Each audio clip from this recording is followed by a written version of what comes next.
Oh, and welcome. It is Monday, 1 o'clock Eastern, which means you've got your fix of Dave Rothenberg's Giants obsession. And the obsession has me away this afternoon, because I'm just annoyed by this Giants team. But we'll get to all the nuanced pieces of the Giants. We have a lot to do during the course of the show today.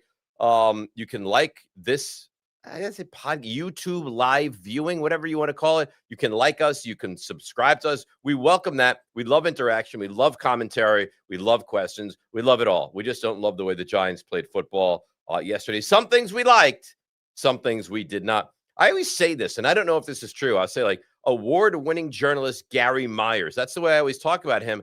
Is that accurate?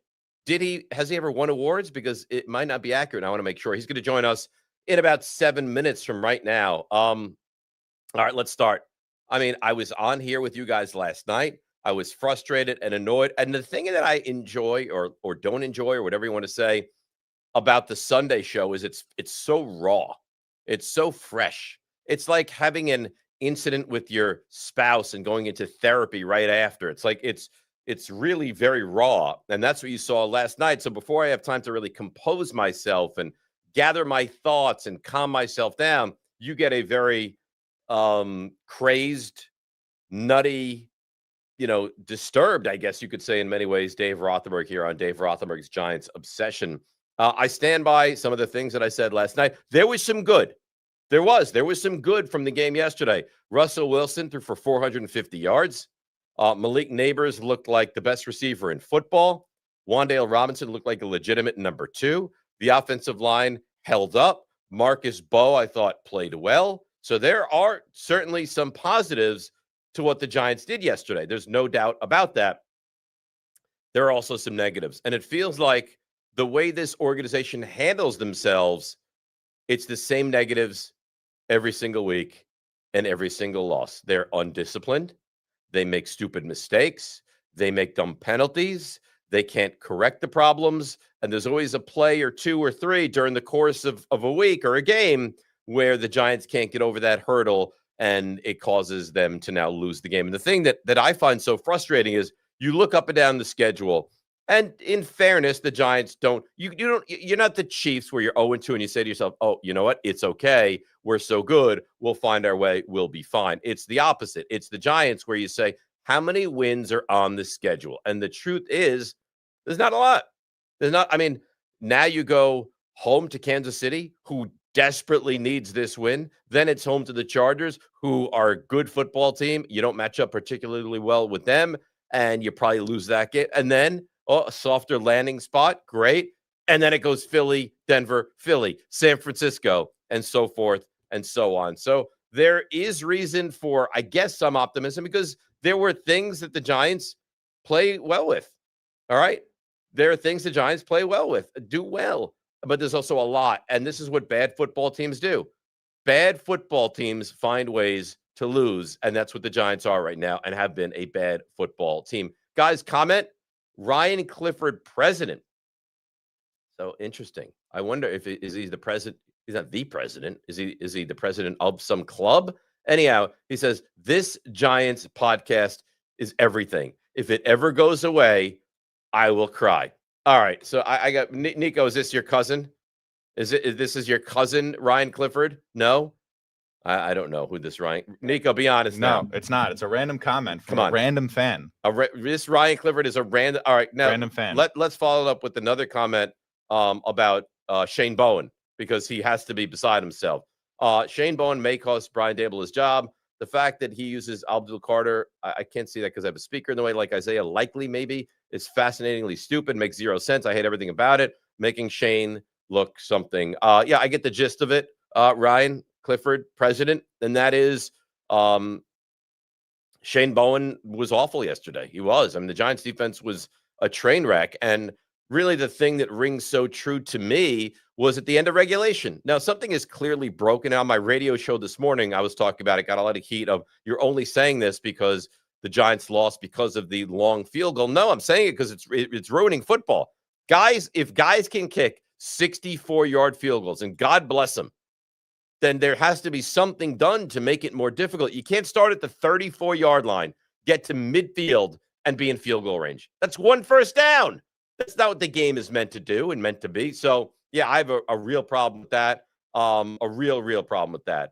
Bowen is a joke. This comes from Nick. We all knew exactly how the game would go when we saw the defensive scheme. Yeah, you're right. You're 100% right. I knew it. The second Malik Neighbors caught that touchdown and the Giants went up 37-34, and I looked at the clock specifically, 25 seconds left, and I thought to myself, way too much time. And what went into my mind was the championship game between the Bills and the Chiefs, where Patrick Mahomes had, 18 seconds left, and they did the same thing. Completion, timeout, long field goal, overtime, and the Chiefs won it in overtime. Same thing, 25 seconds. Should you be in a situation where you look and say 25 seconds, and that's more than enough time to get into field goal range? And Brandon Aubrey is unbelievable. And credit to him. But what kind of defense were the Giants playing? And they said this morning, our goal was to not let them get to the 50. You gave up midfield so easy. The play to Ferguson, the little run for 3 yards, and the field goal was so distressing because it started out left, then went right, and it's going to hook right. And then like a magnet was pulling it in right down the middle, and away we go. And that goes to overtime, and I would have bet the mortgage at that point that the Giants were not going to win that game in overtime. And they didn't win the game. And part of the reason, we'll bring in Gary in just a couple of moments, that they didn't win the game, and this is something that, you know, and you hear this all the time, like the hyperbole and the Monday morning quarterback version of things of like, I've never seen anything like that before. Well, let me be frank with you right now. What James Hudson did on that first drive, I've never seen anything like that before. I never have. I've never seen guys swinging punches trying to block guys who are beating them to the edge. I've never seen guys commit 4 penalties on one drive. I mean, what he did, if this was me, we'll get Gary's take on this in just a moment. If this was me, I would have sent him to the locker room and I would cut him from the team today. This team stinks, right? Maybe 4 wins in a perfect scenario, maybe 5. I can stink with James Hudson and I can stink without James Hudson. There is no place for that on my football team. Show some you-know-what and get rid of this guy. He was a loose cannon, 4 penalties, and then on top of that, now he's looking to fight everybody on the Giants sideline. Completely, unequivocally unacceptable. All right, let's bring him in. He's my friend. He's my ESPN Radio compatriot. He's my documentarian brethren, and he is the one and only Gary Myers. Now, Gary, I say all the time about you, when I talk about you, award-winning journalist Gary Myers.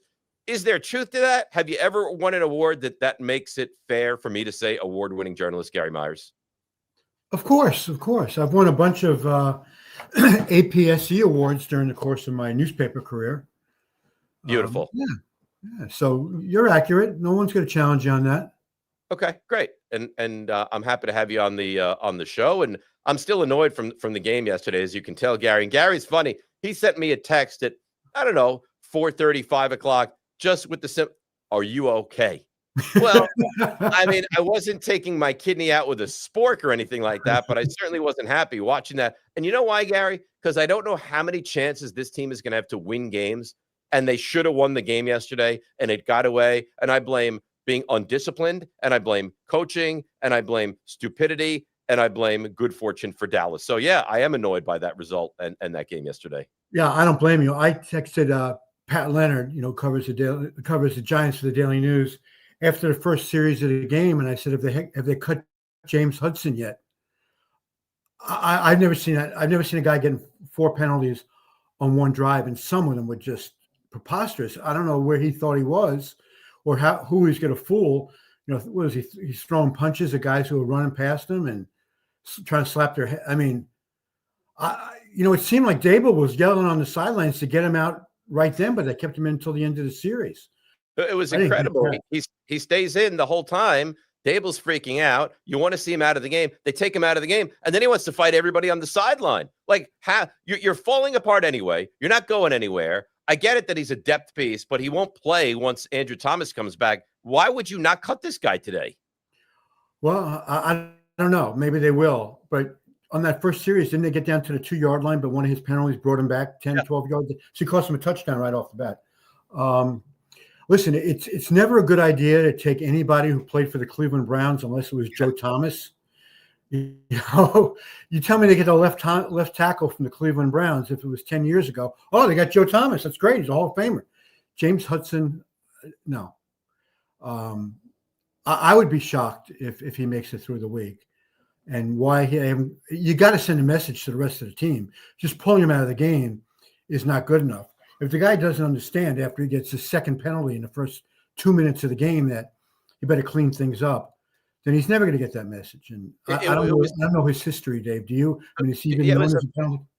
No, he's known as a journeyman guy, and the Giants thought that they, again, it just shows you how bad the offensive line has been. Yeah, well, he's not supposed to be playing, right? Right. They looked at him and thought, okay, at least in a pinch, we have James Hudson to go out there. It's the first time in a quarter century, Gary, that any one player has committed 4 penalties on one drive. I mean, this is not something that ever happens. You're not familiar with this, and it cost him 4 points.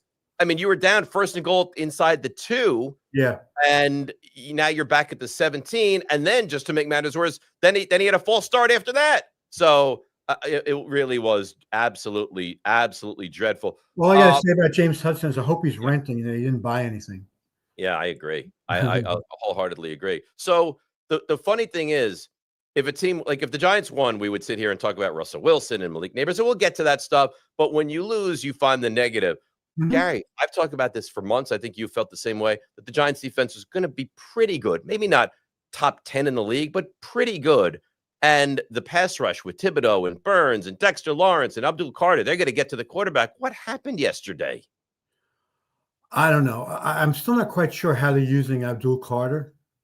To me, he's got to be a full-time pass rusher, or you play him as an off-ball linebacker and let him blitz off, run blitzes, and he's got to be more involved. I remember, the comparisons were made to Lawrence Taylor, mainly because he wanted his number. Nobody will be on Lawrence Taylor again.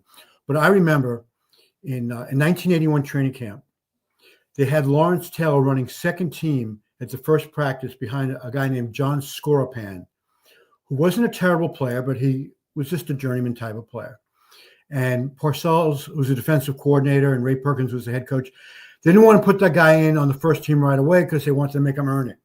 After one series, basically about 6 minutes of the first practice, Parcells goes up to Perkins. He goes, I got to move this guy up. I mean, it's not fair to who he's going against, the second teamers. This guy is unbelievable.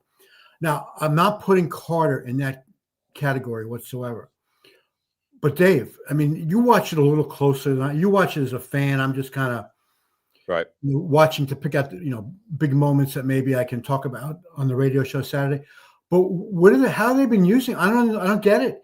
He just you see him. He flashes out now and then, but they got to put that guy in a position to have him make plays.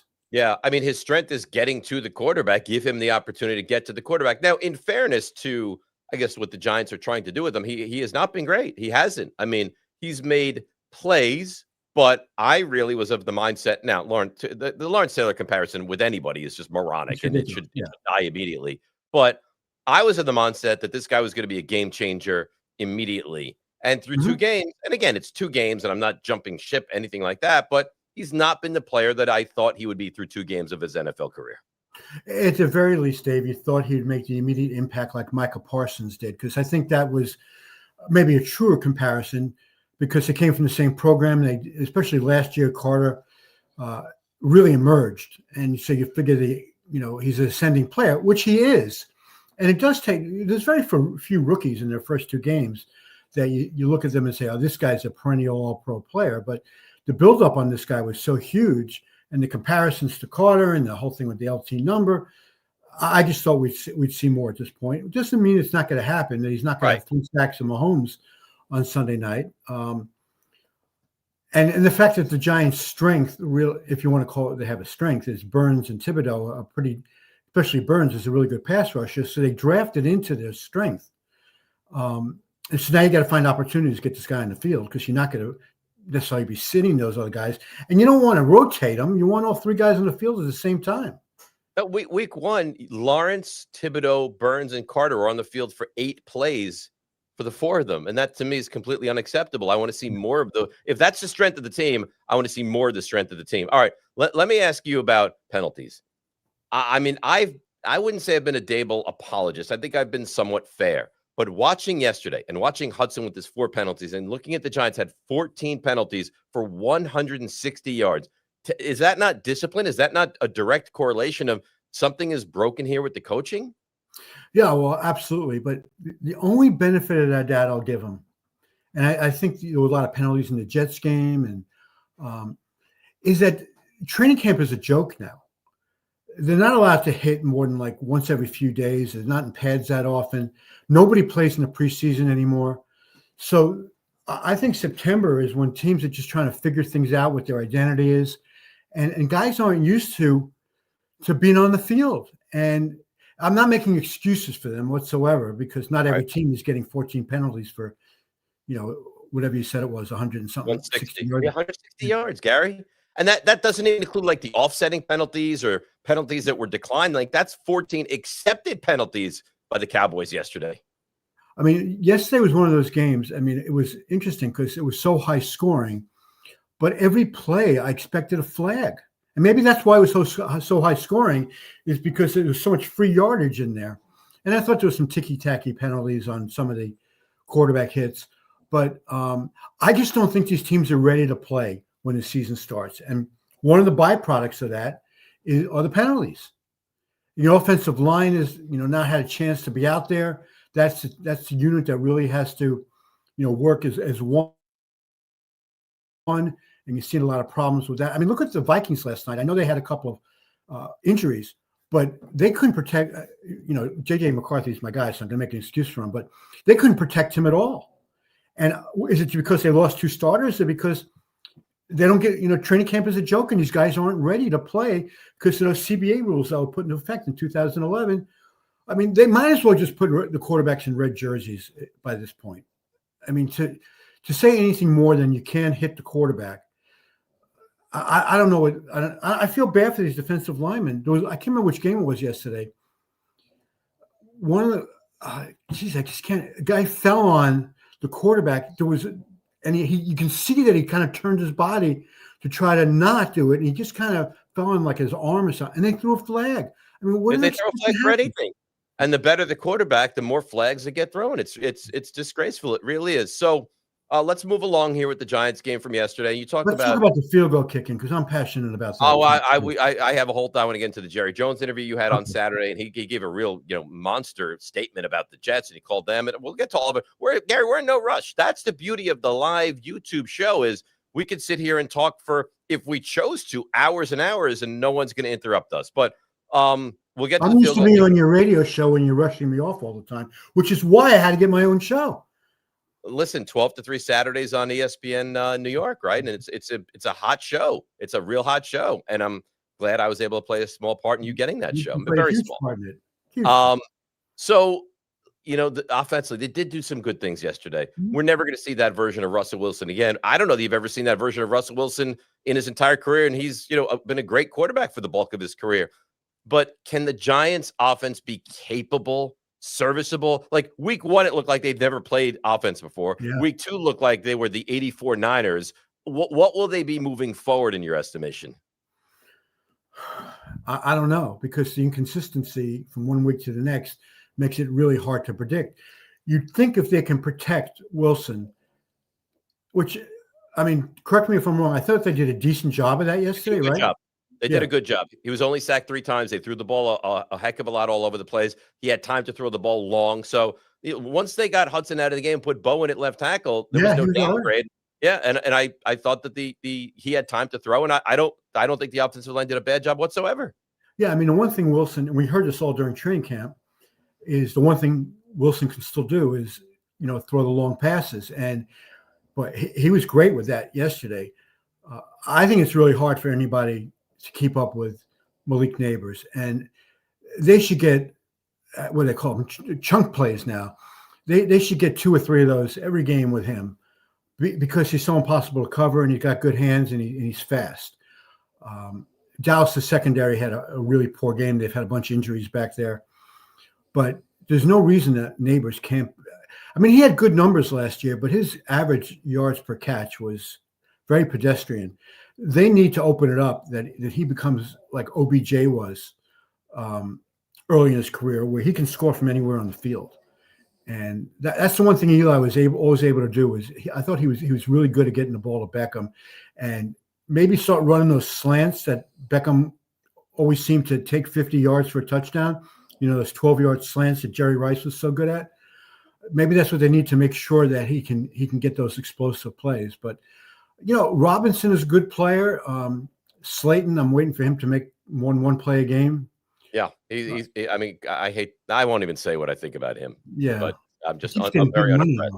Yeah. $12 million to be a third receiver on a mediocre passing attack, right? It's kind of unimpressive. Did you like the way they used Jackson Dart yesterday?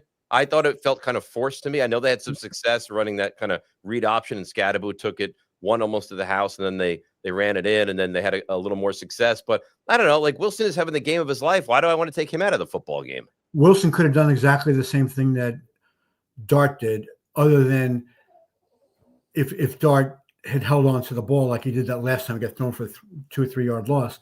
Otherwise, Wilson could have handed the ball to Scadaboo on that read option just as easily as Dart could. So, no, I didn't like it at all. It's not like, let me think of a good comparison. Maybe like when Lamar was a rookie. I'm trying to remember if Harbaugh used him on obvious, you put him in to run the ball. And there's been quarterbacks like that the last couple of years that they've tried to work him into the office. But when he comes in, you always know it's a run, whether he's going to keep it or he's going to hand it off. Mm-hmm. Now, if he's doing that and they do some play action off of that and he throws it, then, okay, maybe you can fool the defense. But he's always going to run the ball, at least at this point. I say that stuff does no good. Unless you could give him a whole series with the full playbook, I don't see what they really accomplished yesterday. I don't think they fooled anybody. Other than getting his feet wet, I completely agree with you. Like, he went onto the field, he was in a huddle. He can say, I played an NFL game now, but it felt very forced to me. And I think Joe Davis actually said it on the broadcast. Like, well, if Russell Wilson was struggling and you wanted to send him in to try to change whatever the complexion of the game or the feel of the game, I could understand that. But to do it the way they did it, like Joe Davis said, it did feel very forced. All right, I know you're passionate about this, and I feel the same way. And this is not Monday morning quarterback for me. I've been saying this for months now. The field goal, Gary, is broken. You should now, if you're able to kick a 64-yard field goal. Gary, do you remember? And I know you do. Like in the 1980s, 90s, you kicked a 44-yard field goal. You're like, oh, that's a real kick. Like Scott Norwood was a 47-yard field goal. And you felt like at best for Norwood, that was going to be a 50-50. Is he going to make it? Is he going to not? Because that was a really far field goal. Now 47 is a layup. 60 is very makeable. And 64 is within reason. And not only that, Gary, but that 64-yard field goal probably would have been good from 70 yards. So I think there's something very broken on top of everything else. You start at the 35-yard line. So really, I need 15 yards of offense to be in field goal range. Something has to change. First of all, I don't know why teams ever run it out of the end zone now, because a great kickoff used to be to the 30-yard line under the old rules. So if you're guaranteed of starting at the 35, I would never run it out, because the chances of getting past the 35 aren't that great anyhow. I said this before they passed the rule. You start at the 35-yard line. For Brandon Aubrey, you need 15 yards, and that's a 60. Well, that'd be a 68-yard field goal. Okay, so you need 18 yards or whatever to put him in field goal range. But you really only need one first down. Yeah. Like, you don't need to pick up a second first down. That's not what the game of football is intended to be. I don't know what's happened where these kickers, it only seems like in the last 5 years, it's gone from being, wow, he's 2 of 3 from outside 50 yards. Isn't that great? Now you say he's 2 or 3 from outside 50 yards. You're looking for his replacement. These guys, all of a sudden, these kicks have gotten much too easy. So my idea would be, let's go back, touchback, 20-yard line. You don't need to have a touchback starting at the 35. Maybe then it would get the kickoff returns more in the game, because then you figure a guy can bring it out past the 20. I'd also find a way. Now, I know, like, the Patriots missed the extra point on their first 2 touchdowns yesterday. So you say, well, not everybody has a great kicker, but it's just become a chip shot. And So the way I would fix it, and this is really radical, I think for field goals, you have a second set of goalposts, you narrow the goalposts. Because there's just no way you should fight for 60 minutes and you bring a kicker in and he hits a 64-yard field goal that wipes out a touchdown, a bomb of a touchdown that you scored with 25 seconds to go because you only need to get 15 yards for your kicker to get a 64-yarder. I mean, it's ruining the game as far as I'm concerned. I agree with you. And again, the Giants go up by 3 points. I looked, there's 25 seconds, and I thought to myself, way too much time. So they actually kicked it off well. He comes back to the 34. You're less than 20 yards from realistic field goal range. You have 19 seconds at this point. First play, incompletion. Second play, God knows what they're doing, Gary, with this deep shell coverage, allowing him to get to midfield. Quick timeout, 9 seconds. They run an inside handoff. They pick up 4 yards. They're at the 47-yard, the Giants 47. And they're like, all right, good enough. Run this guy out there. And he's awesome. And I take nothing away from him. He's a great kicker. But yeah, I agree. Something is really broken. And I don't know how you feel about this. The tush push has to go. The Eagles ran the tush push on 12% of their offensive plays yesterday. Is that what you want to see? Yeah. Is that what they ran it 7 times? Is that what you want to see? You want to see Jalen Hurts get under center and get pushed from a tight end from behind? It's ridiculous. It's ruined. The kicking and the tush push are ruining the game. Not that they're going to ruin it because we'll never give up on it, but it's ruining the game of football. Yeah, I think the tush push is, first of all, it's dangerous, I think, for the defensive players.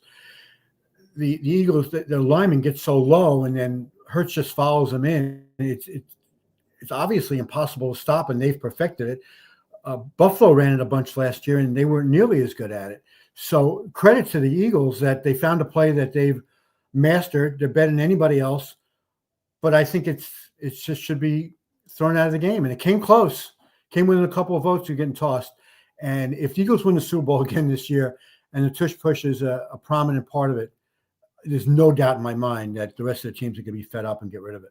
If the Eagles win the Super Bowl again this year, you can have my car because I will not be living in the States anymore. I will be gone. I will. Yeah, you have a nice car. I'll go for that. Yeah, you can have it. You can have because that'll be the end of me. If the Eagles win again with Saquon Barkley, that'll be the end of me. I'll just go on a long walk and just you'll never hear from me again.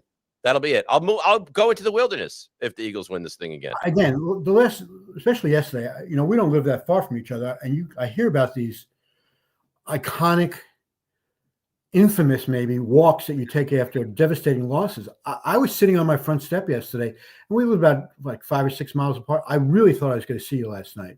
Had there not been another game after the Giants, the 4:00 games and then the 8:30 game, there was a chance. If it happens again, if the Giants lose to the Chiefs that way this coming Sunday night, there's a good chance that I walk right by your house. I was also, alerted the local authorities to keep an eye out on the Kensico Dam because I didn't know what you were capable of doing in that area. I do love the Giants. There's no doubt about that. So you have a radio show, and I'm thrilled for you, and I'm somewhat perturbed. You're familiar with the word perturbed, right? Yeah. And I'll tell you why. Because I was like, Gary, help me get some guests on my radio show. You know everyone, and you can land some big guests for me. And you go, you know what, Dave? I'm going to. Now you land a radio show, and your first guest is Eli Manning in week 1. They have Jerry Jones this past week. You're getting like the Hollywood A-list of celebrity guests on your radio show, and I'm left with Bupkis. I don't know what to say, except before I even know I had a radio show, and I told this to you and Rick on the air, I got you Archie Manning, and you never called him. We're going to call Archie. Yeah, we're going to call him. Then you can't complain. Look what I did. Before I even know you helped me get that radio show, before it was a done deal, I handed you Archie to talk about Jackson Dart because he went to the Manning Passing Academy, and to talk about his grandson. And you whiffed. I didn't whiff. I mean, you got Jerry Jones on your show. Well, I'm not going to give you Jerry Jones for God's sake. Why not? Well, therein lies the rub. I'm selfish when it comes to that. I look at you as a father figure to me, and you wouldn't even consider giving me a Jerry Jones. It's highly selfish of you. But okay, so I told you to give me a wish list. Have I told you many times? I want A-level guests. I'm ready. A-level guests, big time guests on the show. But my perception of A-list and yours is different, so I need you to give me the list. Jerry Jones, A-level. Peyton Manning, A-level. Eli Manning, A-level. Bob Kraft, A-level. You tell me. I don't know. Well, Jaden Daniels, A level. Christian McCaffrey, A level. These are A level guests. Leonardo DiCaprio, A level. A level guests. Jamie Foxx, A level. Brooklyn Decker in studio, A level. Okay, get me these level of guests. That's what I want. Okay, that's what I want. All right, now you know. And if you're uncertain, ask me, and I will let you know. So Jerry had and this was great, a big moment on your show where he said something that nobody had any idea about. Schefter picked it up. It became a real national story. I'll let you explain what he said, and if you were surprised that this didn't go a little further with the Jets. Well, I felt like I started off by saying, the story is out there that the Eagles called you about Micah Parsons. I said, what did you say to them, or something like that, after you finished laughing, because there was no way you're going to trade him within the division. And, he just said, yeah, whatever he said. And then I said, listen, from my New York audience here, was there any contact with the Jets or Giants? And he goes, one of the two. And, I would never talk to the Giants. So obviously talk to the Jets. So I said, explain. And he said, he reached out to him. He initiated the conversation. And that in his words, he said they didn't have the resources to get this done. Now, that's open to interpretation. Did the Jets not want to trade? Now, they wanted Quinn Williams. I mean, he confirmed they wanted Quinn Williams, and most likely a first-round pick. I would have made that trade straight up. If I was the Jets, I would not have necessarily thrown in a first-round pick also, because Quinn Williams is the heart of the middle of that defense. Right, and think about this now. A first-round pick from Green Bay is not a first-round pick from the Jets. And the Jets got to save their first-round pick next year to take a quarterback, perhaps. So does not have the resources mean that Woody did not want to pay Micah Parsons? Was that part of it? I don't know the answer to that. I never really made it. I didn't make any phone calls after the show to find out anything deeper, because I'm going to keep it to myself until Saturday, so I don't have to tell you if I find anything good. Well, what do you have Saturday? What do you have, Obama on Saturday? Who do you have on the show this Saturday? I don't start thinking about it until Wednesday, because I want to see who emerges as an A-list guest. Right. That's nice. Yeah. Yeah. So, but Goodell. When do you have Goodell on the show? Is that coming up in the coming weeks? Well, I'm going to try to get him in studio for an hour. Just push me off a ledge, really. Did Jerry say anything else worthy of conversation? I do have to tell you this, and this has happened to me several times in my career, that I get a good answer, and I knew that was going to, at least around New York, was going to. Well, that's newsworthy. It's a big story. But Dave, the reporter in me was so mad at the radio host in me that I didn't say to Jerry as a follow-up, who else did you talk to besides the Jets and the Eagles? I mean, I was kicking I got home. I told my wife, I said, I'm an idiot. I had the guy. He was in a really talkative mood. And I didn't say, okay, why the Packers? Were the Packers the only offer you had? Because I know you would have preferred to trade him to Indianapolis or something like that. Sure, you get him out of the conference. Absolutely, yeah. And I was just kicking myself and for not following that up. But I guess, when he said that he spoke to the Jets, that he confirmed that he asked for Quinn Williams, it's like I stopped because I'm going, wow, I got a really good story here for the radio show. And I didn't think of it. I'm an idiot because I've been only doing this for 40 years. That, follow that up and say, who else? Why did you trade him to Green Bay? Didn't anybody come close? Was Kenny Clark that big a piece that you couldn't have taken a little bit lesser of defensive tackle from another team, or just wasn't it out there? Yeah. Plus, I just. You whiffed before. I whiffed on that one. Yeah, no, I wouldn't have whiffed. And that's why I deserve the A-level guess, because there's no way I would have let that go without asking that question. And you would have had, if you did, you would have had Rick by your side to say, hey, Dave, ask him who else. That's true. It's true. We're partners in crime. The Giants, and then we'll let you go and certainly appreciate the time. Dable, I mean, you have to think that this is probably going to be it for him, right? Because how many wins are going to be on the schedule? And unless Jackson Dart shows that he's going to be an A-level quarterback, how in the world could Brian Dable keep his job? No, I don't see it. He's lived now for 3 years plus 2 games off of Josh Allen as if Josh Allen would have been a bust if he didn't have Brian Daboll. Now, he did good things with Josh Allen, which got him the Giants job. But, I mean, look what I know it's only 2 games, but look what Daniel Jones is doing in Indianapolis. I mean, he looks like a completely different player. So is Daboll that much of a quarterback genius that he, Daniel Jones completely fell apart in years 2 and 3 with Daboll? And he played okay that first year when they made the playoffs. He threw 15 touchdown passes. It wasn't like he threw 35. He threw 15. So Daboll did a bad job with Daniel Jones. Now, the issue is Jackson Dart. If the Giants finish 3-14, but Jackson Dart plays well at the end of the year, you don't bring back Brian Daboll. You hire another coach who likes Jackson Dart.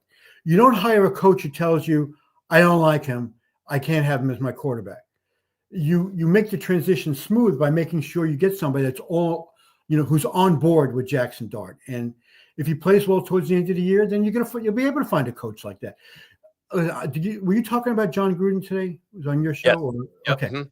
His thing, John Gruden loves Jackson Dart because I've watched a couple of his, I don't know if it's YouTube or on Twitter. Yeah, like his passing, analysis. Yeah. He loves Jackson Dart. Now, Gruden will be a tough hire because of, can he ingratiate himself back in the locker room where he made a lot of derogatory comments? Right. But the guy is a bundle of energy. He's desperate to coach. He had success in Tampa, obviously. He had a degree of success with the Raiders before he got fired. I'm not saying to hire him, but I'm saying find somebody like a John Gruden who likes Dart, who has a reputation of being an offensive coach, and has a little bit more of a history of success than Daboll had. And I like Daboll, and I'd like to see him be able to keep his job, but there's no way. In my mind, he's got to win at least 7 games. There's no way Gary, there's no way they're winning 7. They're already 0-2. I know. Let me just finish that. If they got to win 7 games and Dart has to play well the last month of the season for Daboll to save his job, because then he will have the quarterback on the right track and he would have won more games than he won the last couple of years. And then you can potentially rationalize it. But Dave, I think, I'm not trying to make you feel worse, but I think yesterday ruined their season, because if they had won that game yesterday, they would have had a lot of confidence going against the Kansas City team that's 0-2, and they could have potentially won that game. Now, Kansas City's going to be so ticked off, and without a victory at this point, the Giants, I don't know. You wonder what the fans are going to be like Sunday night, if they will, how quickly it's going to take them to turn on them. It'll take absolutely no time. It's a big game. Because to go to 0-3 for either of these teams, I mean, the Chiefs or the Giants, that could eliminate the Giants from a real run at the playoff contention. Yeah, like you thought they were going to do that anyway. Yeah, that's right. That's the last thing you want to see after week 3. So tell me, I know about it, but we have a big viewership on this YouTube channel that we've just launched recently. You have a book coming out tomorrow. Is that right? It's tomorrow. Brady versus Belichick. Look at that. It popped up on the screen. Huh? Gary, I just snapped my fingers and it came on the screen. Yeah. So tell people about it. And are you going to be on Good Morning America at some point? I'm going to be on Good Morning America at 8:45 tomorrow morning with Michael Strahan. And the book comes A-level out guest, Michael Strahan, by the way. A-level guest. Here's what I'm going to do for you. Yeah. When we finish the segment and go to commercial tomorrow, I was going to ask him to come on my show. I'm going to ask him to come on yours. There you go. I love that. So I don't mean to interrupt. Tell me more about Brady Belichick. Yes, the book comes out tomorrow. I'm really excited about it. It's been doing well in pre-sales. And anybody who's watching this now, I'm doing a book signing tonight in Ridgewood, New Jersey at the world-famous Bookends, which gets all the A-level authors. I don't know why they have me, but I'm appreciative of it. Devin McCourty, the 3-time Super Bowl champion with the Patriots, former star Rutgers, will be there with me at 6 o'clock. We're going to do a book signing and a Q&A, and it's going to be a lot of fun. I've had a lot of success with Bookends. They do a great job with book signing, so hope anybody in the area who's interested will stop by. Devin will sign the book. And Devin said I had him on a guest on my radio show the other day. We have a contest going. He claims more people are going to ask me to sign the book than him. And I says he's crazy. But the fact of the matter is we sit next to each other at a table and we each sign every book. So it's going to be a tie. All right, there you go. All right. And I'd like for you to come, except I know to get you across the bridge is very difficult. Yeah, there's no chance I'm going to be there tonight. I'm going to wish you nothing but success, but I got to wake up at 4:40 in the morning, and there's a 10 o'clock football game tonight, which is going to keep me up till 1 o'clock in the morning. So I would love to be there. There is no chance I'm going to be there tonight. I did say this. So they want me at Good Morning America by like 8 o'clock tomorrow morning. Yeah. And they offer me a car I don't like sitting in the back of car services, so I'm going to drive myself. To make sure I'm not late, I think I might leave around the same time that you do, like 5 o'clock in the morning. I don't want to take a chance on the traffic. I promise you, leave at 5 o'clock in the morning. You will not be late. That is it. Listen, you're the best. Continued success with your A-level guests on your show. Strahan is coming on our show at some point. I promise you. All right. Ask him tomorrow. Good luck on Good Morning America. Now, I prepped you for Good Morning America tomorrow. Similar viewing audience. Yep. And I want to emphasize to all the football fans who are watching, 12 to 3 on Saturdays. I have A-level guests. It's true. And we'll take lots of phone calls. And it's the place strictly for football talk. I know you got to venture into the Mets and the Yanks and all this stuff. Mine is 100% football. And that's the place to be on Saturday afternoon, whether you're at home or driving around in your car or at the beach, if it's still beach weather, whatever. All right, Gary. And Dave will be a guest soon. I will. I'd love to come on. And he'll be an A-level guest. I don't know about that. Gary, you're the best. I appreciate it.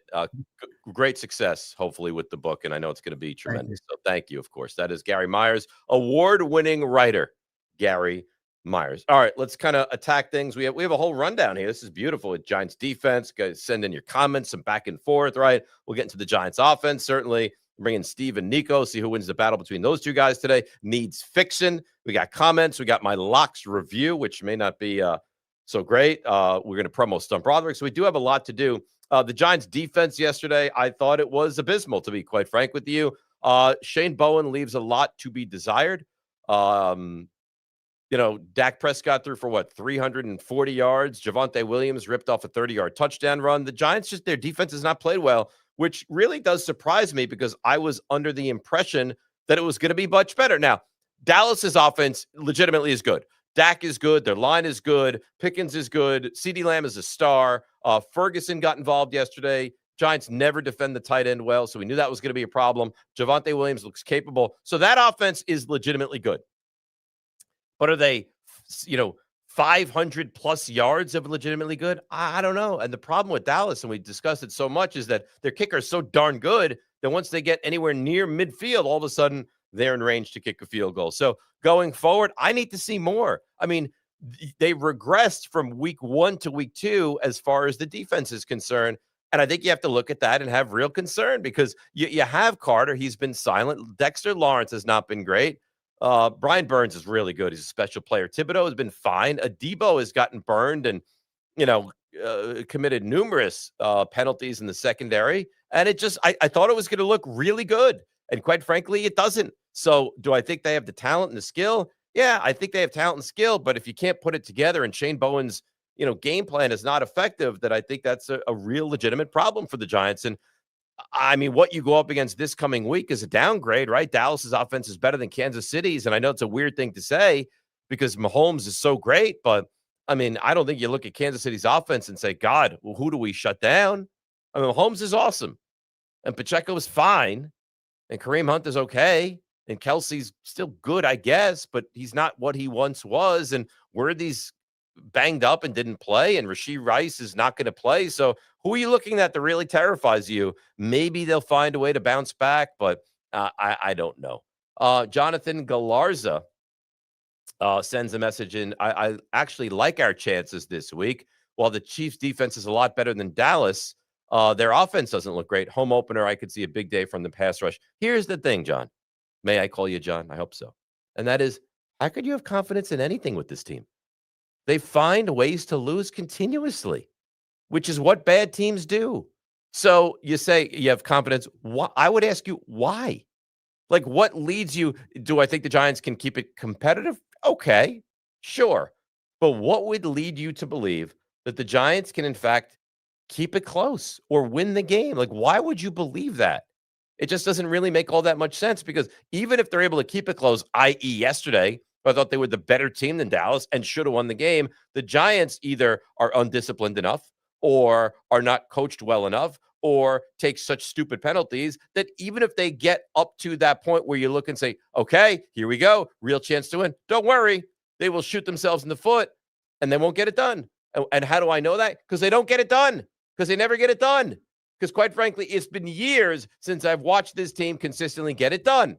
And I said this at the time, the worst thing that could have happened for Brian Daboll in year one was the Giants were somehow winning games, miraculously at times, winning games, going to the playoffs, winning that playoff game. Because now you had to bring Daniel Jones back. You looked at this team and thought somehow they were close, and they really never were. So it was a big, smoke and mirrors job by Daniel Jones and the Giants and the whole thing. Offense, bright spots. We'll get there in a moment. Brandon G says, will Shane Bowen be fired before the end of the season? Probably not.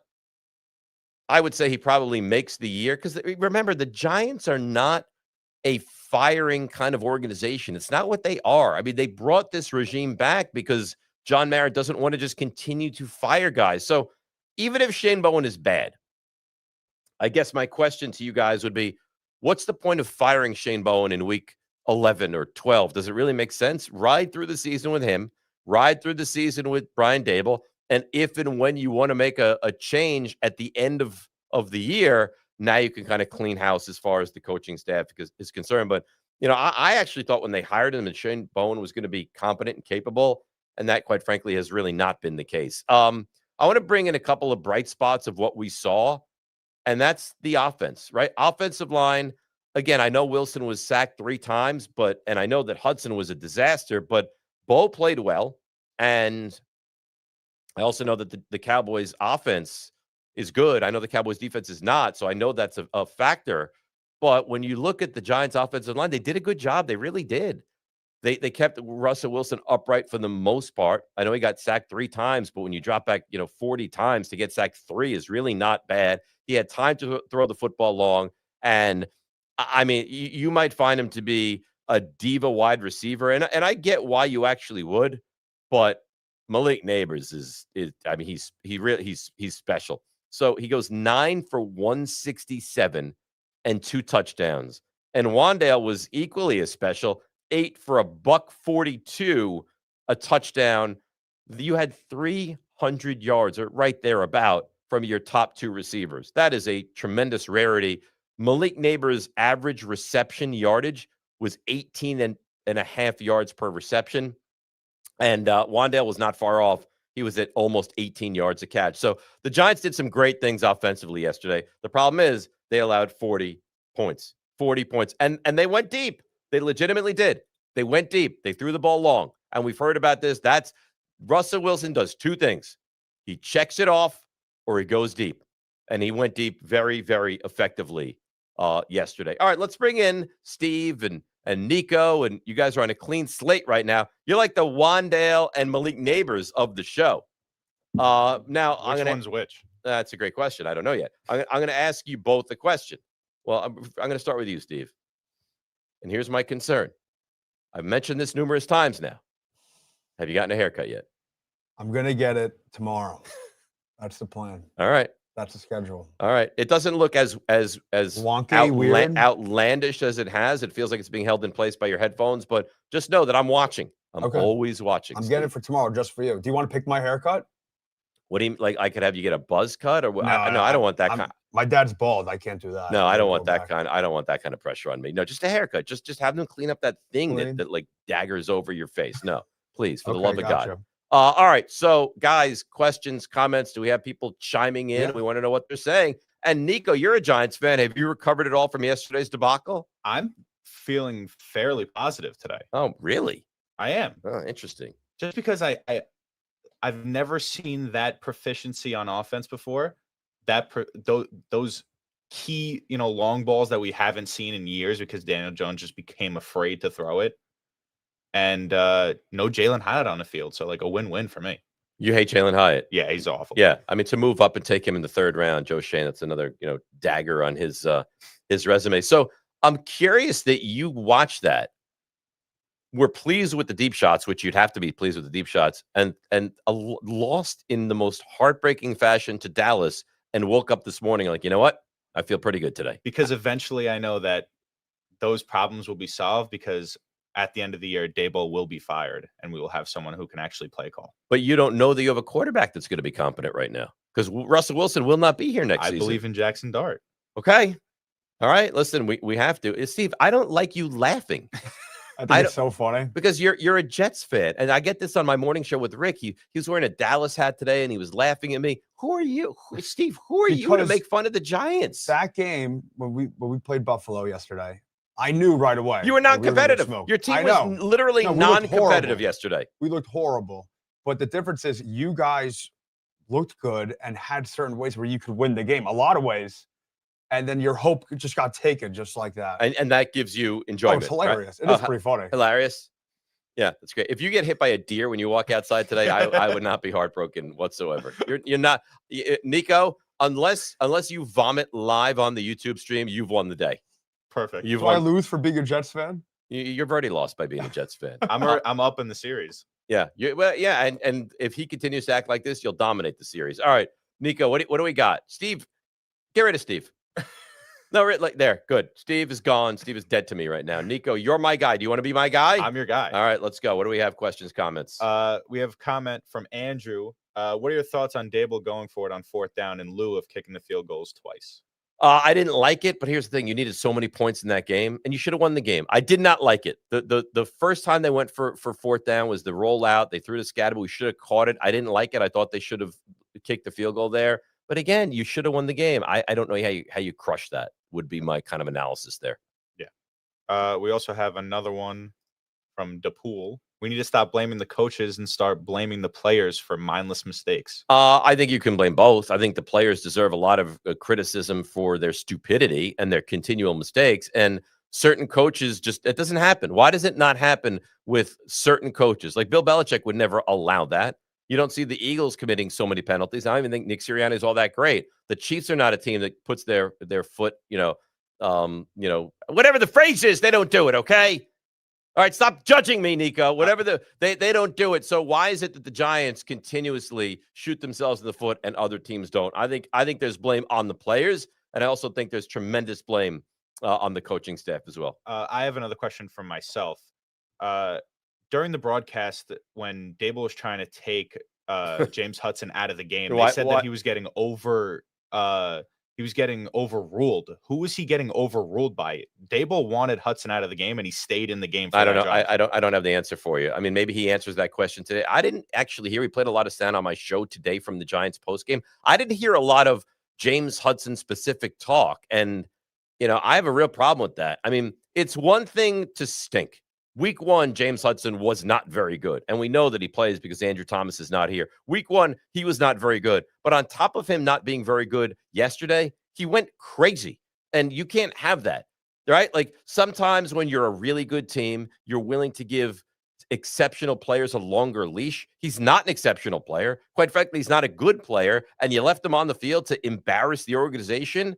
Like when it was Beckham, and he was getting on the field and urinating like a dog, or punching Josh Norman, or beating up the kicking net, or whatever the crap that he used to do, he did. You understood it to an extent because he was that talented and he's Odell Beckham Jr. And he made the organization go. James Hudson doesn't make anything go.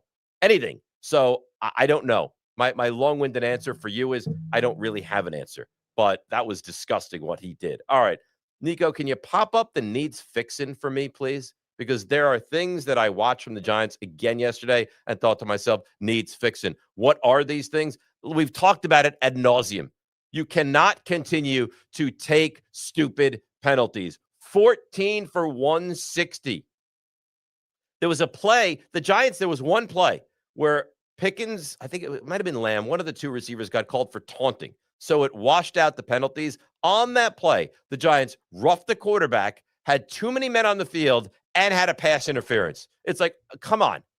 Like, you need to be more disciplined. You need to be smarter, and it has to change, and it has to change quickly. So dump penalties, it has to get better, and it has to get better this Sunday night against Kansas City. The run game. Scatterby had the one run. I think he had 44 yards rushing. He had the one run of 24 yards, And other than that, the running game was dormant. When Russell Wilson, if you took that run away from Scatterbo, and I know you can't, but if you took that run away from Scatterbo, Russell Wilson is your leading guy on the ground, that's not okay. They need to at least be capable, competent, because if not, you know what other teams are going to do? They're going to pin their ears back and then get after the quarterback, and it's not going to look good. And 3, the pass rush. The Giants' pass rush was not effective. They had 3 sacks. Dak had tons of time, and it looked like they were down and they were gassed. But how is that okay? When all you have to do is get at Dak Prescott on 3 plays, and that's it. You're up by 3. They're at the 34. Don't let them get to midfield. That's all you have to do. And you know they're throwing, and you can't get to him. That, to me, is inexcusable. So that's kind of our what needs fixing from week 2 as we head into week 3. Guys, any comments, questions? We welcome them. You can like this YouTube venture. You can subscribe to this YouTube venture. And here's the thing, and I'll be honest with you. The Giants suck. It's going to be a long season. And to keep me engaged, I need you to subscribe. If you love me and you want to subscribe, subscribe. If you hate me and you want this to continue because you enjoy me being tortured on a weekly basis, subscribe. There is no bad subscriber, only bad people who don't subscribe. And that has to change. All right. I hesitate to even do this because I feel like I got completely screwed by Denver yesterday. But let's bring in my locks and review where we are. You see the face, and it makes sense. I'm angry. I'm annoyed. I'm frustrated. Minnesota last night was a stupid pick. It was a bad pick. It didn't go my way. Fine. Denver, the game was over. I mean, Indianapolis was settling for a 60-yard field goal, and it went way wide right, and the game was over. But, of course, Denver tried to get leverage, so they jumped on the center, 15-yard penalty. They move it 15 yards, kicks the field goal right through the uprights, and that was a loss. So we're 0-2 on the week. So think of this, and this just shows you how fickle this is. Would you say, let's be fair. Nico, let me bring you on because Steve's dead to me. Let me bring you on quickly. All right, then I want to give final thoughts and talk about what we're talking about. Can I talk to you in that box and you put my locks on, or no, is that not something that we can do? There you go. So 1-4, you see that, right? Looks like the Italian flag, doesn't it? That's exactly what I said when I made it. 1-4. Would you say that I should have won Denver yesterday? You should have won Denver yesterday, and it was very funny because our executive producer also said, "Oh, Dave's going to win the Denver game," and then it got called. No, Dave's a loser, so Dave doesn't win this. But you would say it's fair. I should have won the Denver game, right? And that was shocking. I didn't. Shocking. So that would have us at 2-3, right? Yeah, 2-3. Should I have won last week when Baltimore had a 15-point lead with 4 minutes to go over Buffalo? I don't know if you should have. Oh, come on. They had a 99.2% chance to win the game, Nico. Yeah, I mean, you got it wrong. So you could say the same thing about the no, Nico. Now you don't. I should have gone. I should be sitting here at 3-2, but that's how fickle these things are. So we lost again. Wednesday. Take this away. I don't want to look at this 1-4 in my nasty face there. Okay, Wednesday. We're going to do another edition of Stump Rothenberg. So you can create your questions over the next 48 hours, and we're going to give you a long landing strip. And on Wednesday, we're going to take 3, not 1, Nico, 3 separate screened questions by the guys. I will not know the answers, and we will answer those on Wednesday afternoon. So, I haven't even booked Wednesday's guest yet, but we're going to have a good guest on Wednesday, trying to get Carl Banks on the show, hopefully on Friday. And then Sunday, and remember on Sunday, we're going to go after the game. So it's not going to be the typical 7:30 time. It's not.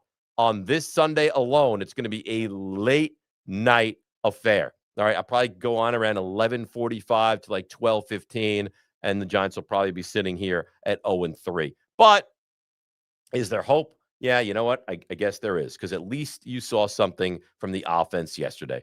As bad as the Giants were in week 1, at least you saw signs of improvement offensively for week 2. And I guess the question for me is, you saw signs of improvement from week 1 to week 2, but was it because the Giants just got better, or is it because the Cowboys defense is just that bad? We'll find out week 3 against Kansas City. Wednesday, 1:00. We have, you know what we do, waiver wires, big guest. We'll look ahead. We'll look at what we've seen. We'll get your questions. We'll get your comments. Where will we get all these things? Right here on Dave Rothenberg's Giants Obsession.